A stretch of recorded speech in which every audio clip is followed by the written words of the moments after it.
मला ही चुमणी दोघांना मिळून काय मला एकटे महाराज विचारत का सिद्धार्थ जाधवच्या कॅमेरा बॅगच्या गमती बघितले तर त्यात म्हणले त्या सोमनाथ बघत दुर्गावच्या कराटे आमची रिक्षा टाकले होते. आणि आता ते सिद्धार्थ जाधव बघा पेटी वगैरे चोरून आणतो. ती पेटी कोणाची चोरलेली? कोणाची याचीच चोरलेली. आणि मग तुम्हाला मुद्दामून करायची नाही ना ते धक्कामध्ये काम केलं ना तू. काय सोबत केलं का माझं भूत होतं नेमकं. बरं अजून एक कोणता रूल केला? 4-5 रूल आहेत त्याचे. ते सिद्धार्थ जाधव वाईन शॉपच्या बाटली दुकानात ती बाटली चोरतो. ते वाईन शॉपच्या बाटल्या सप्लाय करायला हाच होता ना तिथल्या. आणि सुंदरी मध्ये कोण होती? सुंदरी फक्त पाण्याकडे होती. 2 टेकला होती आणि परत त्याचं ते फेस लावून ही होतं मागं नाचायला. ते होतं. बर अरे कसं कसं कसं कसं होतं लगेच असं असं नाही का नाही केलेलं आहे. ते धक्का केलं तरी म्हणलं कुठेतरी बघितल्यासारखं वाटतं. तुम्ही दोघं मिळून आहेत ना त्रास द्यायला लागलात लई. नाही तो होता. मोठा माणूस आहे वयाने मोठा माणूस आहे म्हणून बारकल्या माणसांना छळतो या असं का करतं बरं तुम्हाला पटतं काही कधी कधी पटतं का असं वागायला पटतं का? कसं बंद करा. हा? बंद करा. दम टाकतो येडे काय व्हिडिओ बनतं काय? बंद करा ती. हे आम्हाला नाही असं आवडणार व्हिडिओ. हे काय शूटिंग का काढतोय तू आमचं?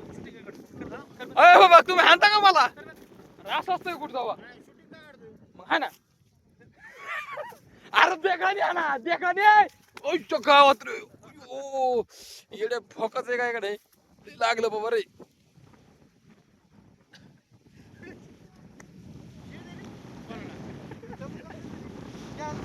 ए गप बाय गप की.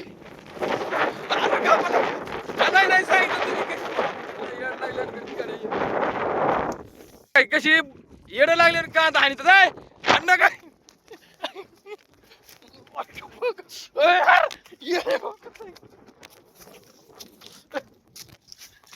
अरे अशी का करतीस काय गब्बर का हर्षा तू तू का हाणशील मी दगड हाणीन ग बस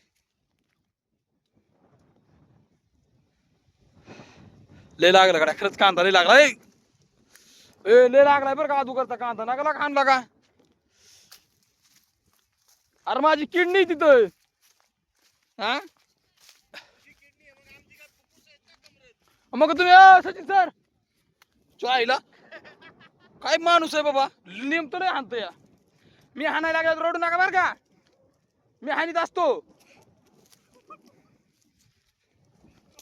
तर मित्रांनो शेवट दगड घेऊन पळतो माग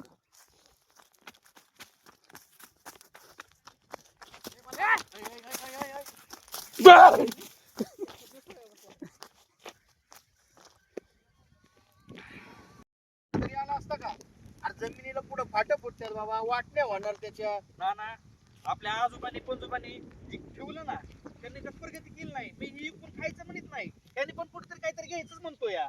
प्रगती करावा पण ती आजच्या पंजाने ठेवलेले वावर नाही. तुमच्या मनगटात धमक आहे ना तुम्ही तुमच्या हिमतीवर करून दाखवा. आम्हाला नका करायचं. कोण खाते तुमच्या शहरातल्या प्रगतीला रे? आणि मग अरे शहर किती जरी सुधारली ना तरी त्याचा मूळ पाया हा गावाकडेच आहे. आणि तो आपला शेतकरी माणूस आणि आपल्या जमिनी आहे. एवढं लक्षात ठेवा. अहो मग आम्ही म्हणतोय की 2 एकर राहू द्या तुम्हाला 8 एकर विकू फक्त. 2 एकर ठेवली तर आपलं पण गावाकडे येणं होईल. असं समजा एखादं परत असं काही कारस्थान झालं समजा आता ही युद्ध चालू आहे असं जर काय घडलं तर आपण परत गावाकडे येऊ. पण आपल्या तिकडे तेवढी प्रॉपर्टी असेल का नाही मला एवढं सांगा तुम्ही. नाही